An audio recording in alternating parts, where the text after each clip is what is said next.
brutally murdered his mother and stepfather because they tried to prevent his satanic rituals.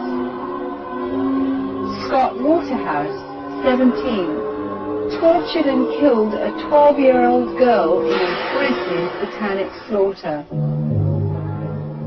Pete Rowland, 17, formed a satanic cult with 3 other boys.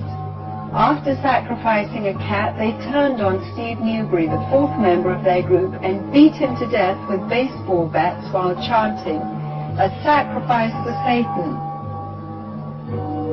Richard Ramirez, the Night Stalker, was convicted of 13 murders and 30 other felonies. During the summer of 1985, he beat, strangled, raped, sodomized, shot and slashed his victims in a rampage of sadistic satanic slaying. In the spring of '89, the dead bodies of 13 victims, one of whom was only 16 years old, were found mutilated and buried in a common grave near the American-Mexican border in Matamoros. This satanic drug-smuggling cult believed that sacrificing humans in bizarre rituals would give them magical protection. The victims had been dealt blows with a hammer, and some suffered horrible mutilations, including the removal of brains, hearts, and other organs that were then boiled in blood. For those of us who have been involved in cult and occult research over the years, these atrocious reports are unfortunately nothing new. They are only the tip of the iceberg. What used to be hidden or secret is now arrogantly brandished in public by Satanists who recruit openly and display macabre graffiti and gruesome mutilations in public places. Englishman Aleister Crowley, a leading inspiration in today's revival of Satanism, was a bisexual heroin addict and demonologist who was violently opposed to Christianity. In his book Magic, he detailed the proper procedure for performing a child sacrifice. Crowley's powerful influence is seen in such groups as the OTO, Ordo Templi Orientis, and Colonel Michael Aquino's Temple of Set, an offshoot from the Church of Satan. In 1966, Anton LaVey founded the first Church of Satan in San Francisco, which at one point claimed 10,000 members. LaVey authored the Satanic Bible and Satanic Rituals, 2 of Satanism's most important books. Astonishingly, when the Satanic Bible was first published, it outsold the Holy Bible 2-to-1 in many parts of America and 10-to-1 on some college campuses. It teaches tenets that are totally opposed to goodness, purity, and selfless behavior. Shalom Borah. Shalom Borah. Hail Satan. Hail Satan. To the Satanist, good is evil and evil is good. The truth is a lie and a lie is a truth. Sweet is bitter and bitter is sweet. And everything is twisted around the other way. The Satanists have merely followed the pantheist way of thought to its logical conclusion. If there are no absolutes, if God doesn't exist, He hasn't set absolute limits to what we can do. So therefore, anything that the self decides it wants, the self can go after. We believe in greed, we believe in selfishness, we believe in all of the lustful thoughts that motivate man, because this is man's natural feeling. And therefore, Satanists take that to its extreme and say, if I want to be violent, I can be violent.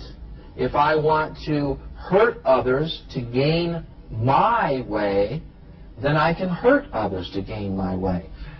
There are generally 4 different groups of Satanists.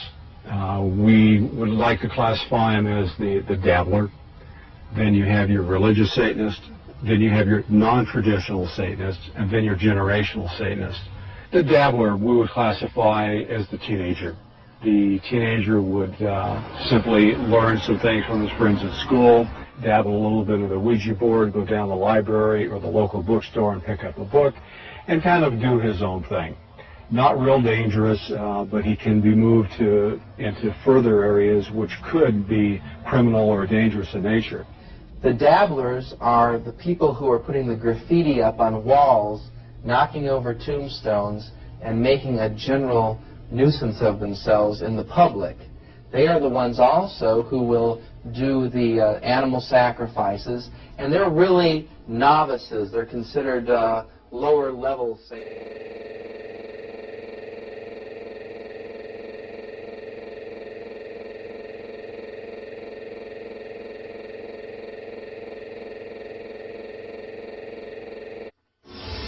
He's our most frightening symbol of evil, the tempter, the soul snatcher, who goes by many names. Satan, Lucifer, Belial, Leviathan. Tonight is a full moon, and Friday the 13th, an auspicious night for Satanists who are into dark magic and the ancient practice of calling the devil to earth. I'm meeting with a man who calls himself Lord Egan, High Priest of the First Church of Satan. Thanks to the internet, he is a shadowy mentor for the thousands of kids he communicates with online. So tell me about tonight. What's going to be happening here tonight? I'll be doing a consecration of this coven, which is a forming of a new group, a gathering of people. During the course of the ceremony, are there spirits around or no? You might feel a presence in the room. You're tapping the cosmic energy, the psychic energy. I believe Satan will actually be here. Here in this room? In this room with us. I'm a little skeptical. It's my nature. Yeah. Will what happens here tonight change my skepticism? It very well may. In nomine de nostri Satanas, Luciferi excelsi, in the name of Lucifer. And off it goes. Asking the Dark Lord for fame and riches has never gone out of style. So it is done. My brother, the Reverend, wants money. So here we go, money and lots of it. Hail Satan! Hail Satan! Anton LaVey had an enormous influence on my life. My father was an alcoholic, my mother a manic depressive. It was pretty hard for you. You felt a little lost, I imagine. Besides being bullied and picked on by the other kids, I was struck by a teacher, and I mean struck hard. It was fall, and I raked all the leaves in my parents' yard, and I put it in one pile in the front, and I burned it, and I visualized him, and I cursed him and all that. 1 year later, he died. A blood clot to the brain. How did you feel? Strangely, I didn't feel guilty at all. You felt that it was just for him to die because he hit you? If the man wasn't self-destructive by nature, that curse would not have affected him. This story about a vengeful curse is impossible to corroborate, as is Egan's claim that he recently participated in the death of another enemy.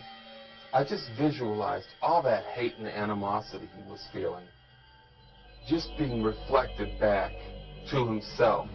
And a year later, he put a gun to the temple of his head and blew his brains out. So you've helped kill 2 people? There's probably been maybe 1 or 2 others.